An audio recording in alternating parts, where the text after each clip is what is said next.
¿Es el país de Israel la patria de Dios? Hoy muchos cristianos les gusta pensar que sí, usando la bandera de Israel como si representara a Dios o danzando los bailes tradicionales judíos en sus cultos. Vamos a explorar lo que la Biblia tiene que decir acerca de este tema importante.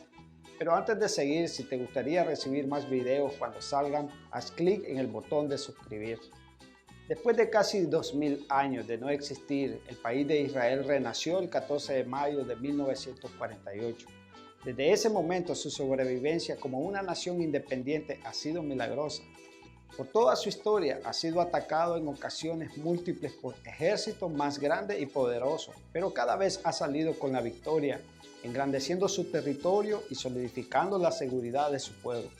Sin embargo, es importante entender que bíblicamente el estado político de Israel que existe hoy no es más favorecido, bendecido o santo que otras naciones. Injusticias como el aborto no solamente es permitido en la mayoría de los casos, sino pagado por el gobierno. Apoya el derecho homosexual a tal punto que Tel Aviv, la ciudad más grande de Israel, ha sido llamada la ciudad más gay del mundo.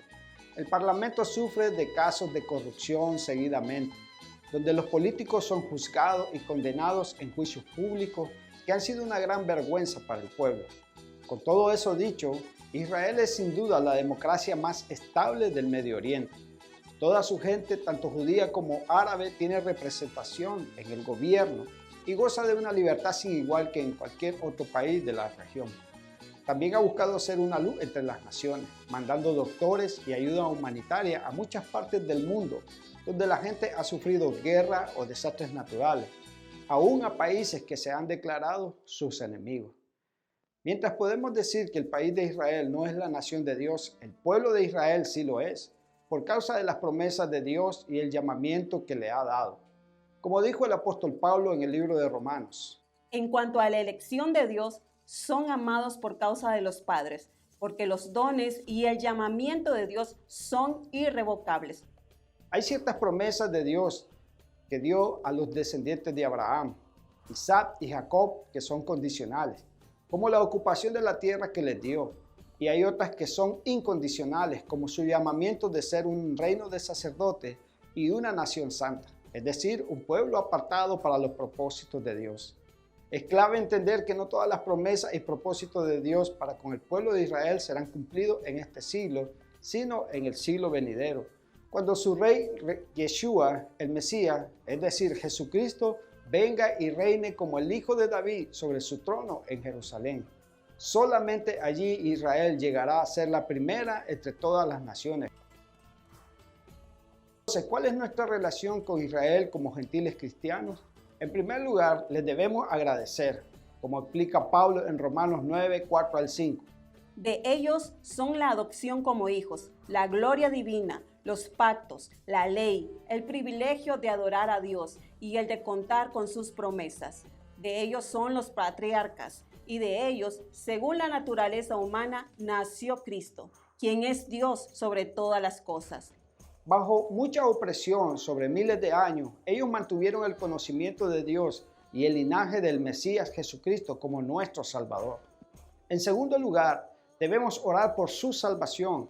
El único camino al Padre es Jesucristo, tanto para nosotros los gentiles como para ellos los judíos. Hasta la fecha, solamente alrededor del 2% de israelitas ha declarado que Jesús es su Señor. Entonces podemos decir junto al apóstol Pablo, Mi deseo y oración por Israel es para su salvación. Y en cuanto a la verdad, yo soy apóstol de los gentiles. Mi ministerio honro, pues quisiera ver si de algún modo despierto los celos de mi propio pueblo, para así salvar a alguno de ellos. en tercer lugar, debemos entender que el tiempo más difícil en la historia del pueblo judío está por venir. El Antiguo Testamento lo llama el Día del Señor, Joel 2.1, o el Día de la Angustia de Jacob, Jeremías 37. Pero Jesús lo llamó la Gran Tribulación, Mateo 24.15.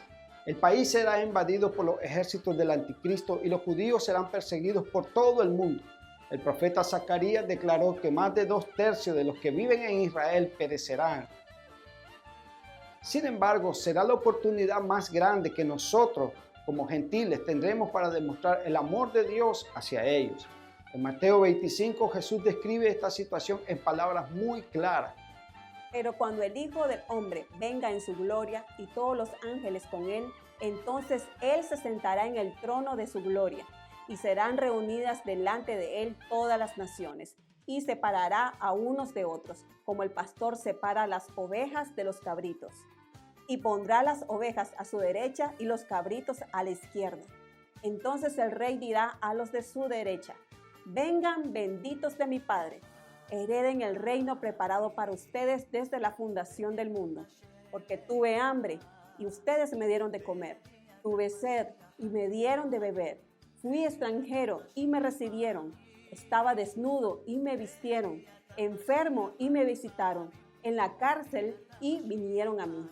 Entonces los justos le responderán, diciendo: Señor, ¿cuándo te vimos hambriento y te dimos de comer, o sedientos y te dimos de beber?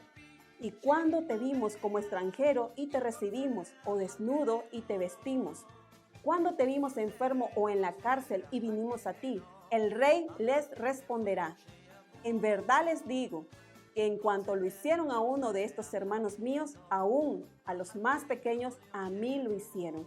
Entonces dirá también a los de su izquierda: apártense de mí, malditos, al fuego eterno que ha sido preparado para el diablo y sus ángeles, porque tuve hambre y ustedes no me dieron de comer, tuve sed y no me dieron de beber, fui extranjero y no me recibieron, estaba desnudo y no me vistieron, enfermo y en la cárcel y no me visitaron.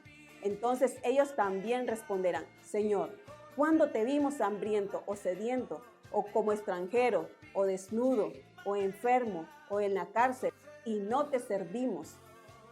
Él entonces les responderá: en verdad les digo que cuanto ustedes no lo hicieron a uno de los más pequeños de estos, tampoco a mí lo hicieron. Estos irán al castigo eterno, pero los justos a la vida eterna. Durante la Segunda Guerra Mundial, mientras el líder alemán Adolfo Hitler cazaba millones de judíos de país en país para matarlos, los cristianos de Europa tenían una decisión que tomar. Igual a este ejemplo dado en la Biblia, muchos, como los Ten Boom de Holanda, eligieron arriesgar su vida para ayudar a los hermanos pequeños de Jesús. Pero muchos más ignoraron el clamor de ellos, aún cantando sus alabanzas en los cultos con más fuerza, para no oír los gritos de afuera cuando las multitudes de judíos pasaban exprimidos en trenes de ganado destinados para los campamentos de la muerte. Entonces, la pregunta para nosotros hoy es lo siguiente: cuando peores cosas suceden con los israelitas en los años venideros, ¿qué haremos? ¿Nos encontraremos al lado de las ovejas o los cabritos en la venida del Señor Jesucristo? El tiempo de tomar la decisión no será en ese momento, sino ahora. Comencemos a orar por la salvación de Israel y a hablar del amor del Señor para con ellos en nuestros cultos y en nuestras casas. Preparemos nuestros corazones y los de nuestros hijos para ayudarles cuando tengamos la oportunidad. Podemos confiar que nuestro Dios, el Dios de Israel, es fiel y va a cumplir con todas sus promesas hacia su pueblo, tanto a ellos como a nosotros. Que el Señor les bendiga.